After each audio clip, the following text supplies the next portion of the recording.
Good morning बच्चों।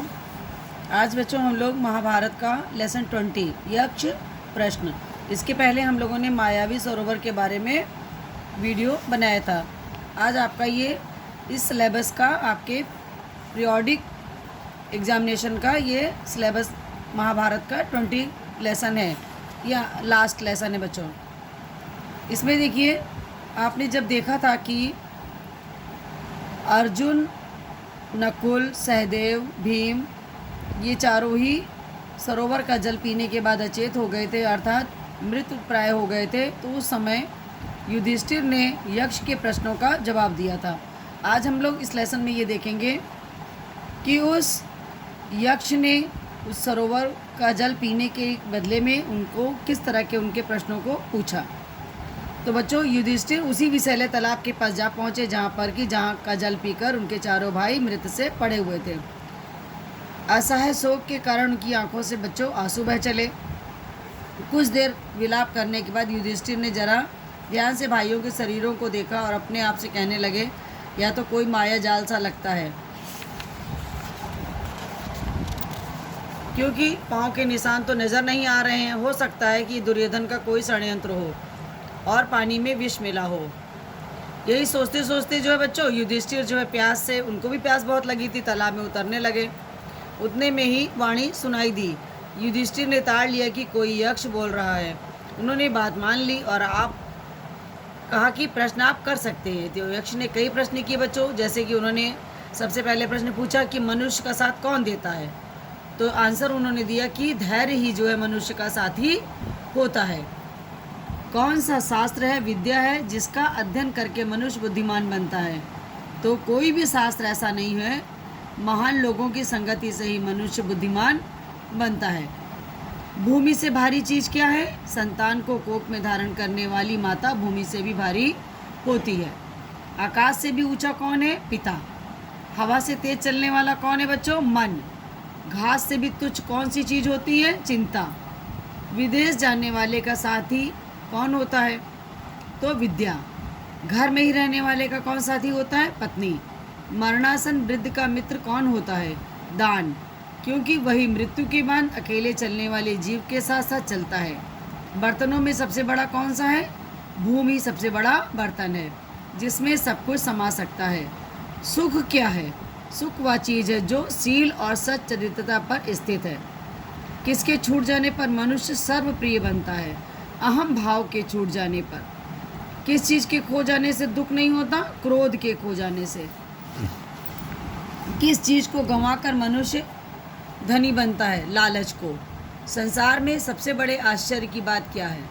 हर रोज़ आंखों के सामने कितने ही प्राणियों को मृत्यु के मुंह में जाते देखकर भी बचे हुए प्राणी जो यह चाहते हैं कि हम अमर रहें। यही महान आश्चर्य की बात है। तो बच्चों, ये आपके लगभग 15 क्वेश्चन है जो आपके बुक में यक्ष प्रश्न में है। ये 15 क्वेश्चन आपको अपनी कॉपी पे करने हैं, ठीक है? ये आपका होमवर्क है। इसी प्रकार यक्ष ने कई प्रश्न और भी किए हैं। युधिष्ठिर ने सबका ठीक ठीक उत्तर दिया और अंत में यक्ष उनसे प्रसन्न होकर बोलता है बच्चों कि मैं तुम्हारे भाइयों में से एक को जीवित कर सकता हूँ। तो युधिष्ठिर थोड़ी देर रुके, फिर बोले कि ठीक है, मेरा छोटा भाई नकुल जी उठे। तो युधिष्ठिर की इस बात को बोलने से यक्ष ने सामने प्रकट हो गए और उन्होंने कहा कि तुम्हारा भीमसेन जो है 10,000 हाथियों का बल है उसके अंदर, तुमने उसे जीवित करवाना ठीक नहीं समझा। तो युधिष्ठिर ने बच्चों बताया कि नकुल को मैं इसलिए जीवित करवाना चाहता हूँ क्योंकि मेरे पिता की 2 पत्नियाँ हैं, जिसमें से माता कुंती से मैं बचा हुआ एक पुत्र हूँ और मैं चाहता हूँ कि माता माद्री का भी एक पुत्र जीवित हो उठे। पक्षपात से रहित मेरे प्यारे पुत्र तुम्हारे चारों भाई ही जी उठे। यक्ष ने वर दिया। उन्होंने युधिष्ठिर के सद्गुणों से मुग्ध होकर उन्हें छाती से लगा लिया और आशीर्वाद देते हुए कहा कि 12 बरस के वनवास और अवधि पूरी करने पर थोड़े ही दिन जो बाकी रह गए हैं और 12 मास तक जो तुम्हें अज्ञातवास करना है, ये सब तुम्हारा सफलतापूर्वक पूरा हो जाएगा। ऐसा कह कर के बच्चों धर्मदेव अंतर्ध्यान हो गए। धर्मदेव कौन थे? जो यक्ष थे वो धर्मदेव ही थे, ठीक है? इस तरह से वनवास की कठिनाइयाँ पांडवों ने बच्चों धीरज के साथ झेल ली और अर्जुन ने इंद्रदेव से दिव्यास्त्र प्राप्त करके वापस आ गए थे। भीमसेन सुगंधित फूलों वाले सरोवर के पास से हनुमान से भेंट कर ली थी। इस तरह से बच्चों युधिष्ठिर ने ब्राह्मणों की अनुमति लेकर उन्हें अपने परिवार अन्य लोगों से कहा और वे नगर को लौट जाएं।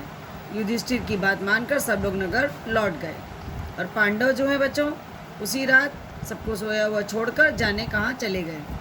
एकांत में उन्होंने आगे का कार्यक्रम पर विचार किया कि अब हमें अपना जो अज्ञातवास का समय है वो कहाँ बिताना है। तो उन्होंने इस बात पर निर्णय लिया कि हम लोग मत्स्य देश में जाकर बच्चों राजा विराट के यहाँ अपना 1 साल का समय बिताएंगे। ठीक है, ये तो था बच्चों यक्ष प्रश्न। अब आप कुछ क्वेश्चन मैं आपको और करवा रही हूँ, उसके अलावा वो आप लिख लीजिए। युधिष्ठिर ने यक्ष को कैसे प्रसन्न किया? यक्ष को सभी प्रश्नों के जवाब देकर संतुष्ट किया। युधिष्ठिर से प्रसन्न होकर यक्ष ने क्या कहा? कहा कि वह किसी एक भाई को जीवित करा सकते हैं। युधिष्ठिर ने किसे जीवित कराना चाहा और क्यों? युधिष्ठिर ने नकुल को जीवित कराना चाहा क्योंकि कुंती से वह स्वयं जीवित थे, इसलिए माद्री के पुत्र नकुल को भी जीवित कराना चाहते थे। ये दोनों क्वेश्चन मैंने अभी आपको बुक में बताए हैं। मनुष्य का साथी कौन होता है? घास से तुच्छ चीज कौन सी होती है? फिर नेक्स्ट क्वेश्चन लिखोगे आप लोग कॉपी में। यक्ष के रूप में कौन प्रश्न पूछ रहा था? उसने युधिष्ठिर को क्या आशीष दिया? यक्ष के रूप में स्वयं धर्मदेव प्रश्न पूछ रहे थे बच्चों। उन्होंने युधिष्ठिर को आशीष दिया कि तुम लोगों पर 12 वर्ष तक वनवास और अज्ञातवास सफलतापूर्वक पूरा हो जाएगा। युधिष्ठिर से प्रसन्न होकर यक्ष ने क्या किया? उसके सभी भाइयों को जीवित कर दिया। अज्ञातवास पांडवों के किस देश के राजा के पास व्यतीत करना चाहा था? मत्स्य नरेश विराट के यहाँ उन्होंने अपना अज्ञातवास बिताया। धन्यवाद बच्चों। अपने इन क्वेश्चन के आंसर आप लोग अपनी कॉपी पे कर लेंगे। धन्यवाद।